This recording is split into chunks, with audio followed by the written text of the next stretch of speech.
Hey guys, welcome back to another video of SaaS Growth with Shivam. If you don't know me, my name is Shivam and I run creatorprogram.co, a company that helps SaaS businesses get online in front of their customers using influencer marketing. In today's video, we're going to be discussing how Notion used influencers to drive millions of signups and become what they are today. Ironically, I've written everything on this on Notion as well. So let's get straight into it. So as we guys know, most brands spray money on ads or SEO. We've talked about this before, how ads, SEO are the most popular means to get customers, but the CAC on it is too much and it's not an evergreen platform. Once you stop putting in money into these platforms fade away. But Notion, they went all in on influencer marketing instead. They partnered up with YouTubers, they partnered up with TikTok creators to drive millions of signups.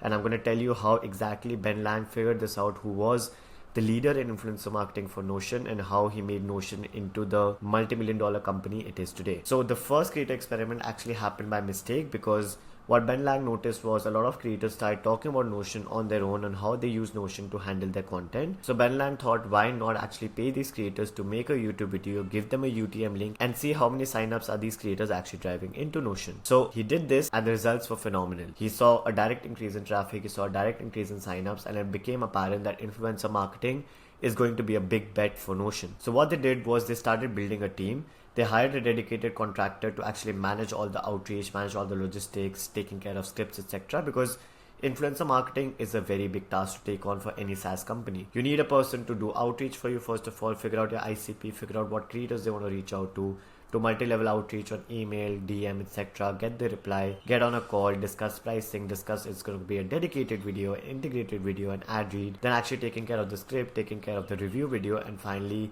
releasing it and making sure that the payment goes through. So by doing this, they actually built a repeatable influencer engine, increasing output and consistency for them. After doing all of this, they figured out what worked best for them, and I'm going to share that with you, and then I'm going to share how you can actually use this to your advantage. Notion figured out full reviews were doing much better than ad read clips, because they were more deep, more authentic content, and people were actually sharing how they use Notion. To tell you the difference between a full review and an ad read is basically a full review means a dedicated video talking only about Notion. So this over here, this video that I'm doing can be considered a dedicated video towards Notion because I'm talking about them, versus if I was doing an ad read, I would be talking about something else entirely, and then coming into the video and saying, here's a shout out to Notion for sponsoring this video, and telling them what Notion does in a 30-second sphere.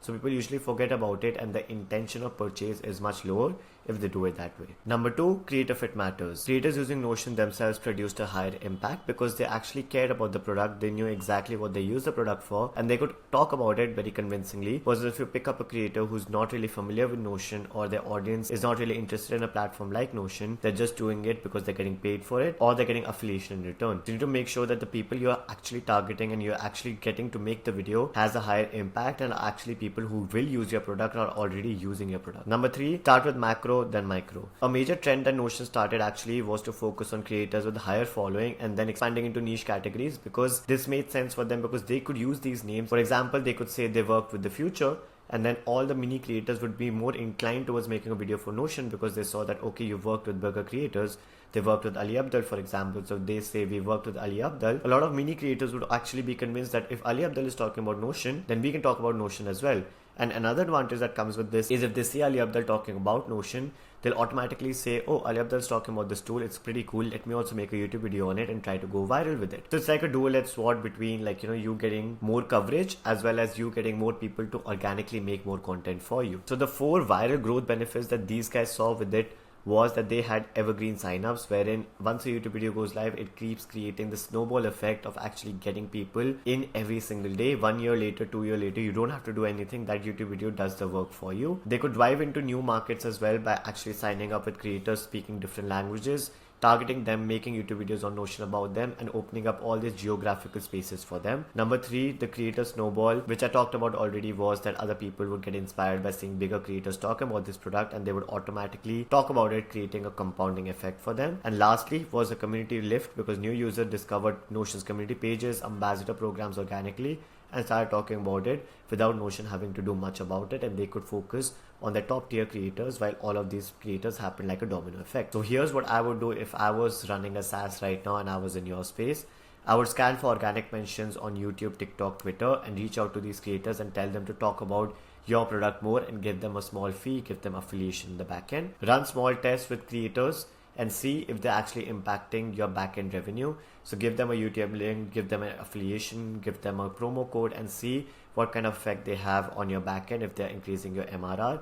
If they are, then focus more budget on them versus on Facebook ads or Google ads. Hire help once you see this model working. Like I said, affiliation and influencer marketing is a whole scheme. That is where we come in at creatorprogram.co. We build and scale affiliate and creator programs for SaaS companies. We've generated more than $1.9 million plus in revenue at this moment with 13,000 paying customers.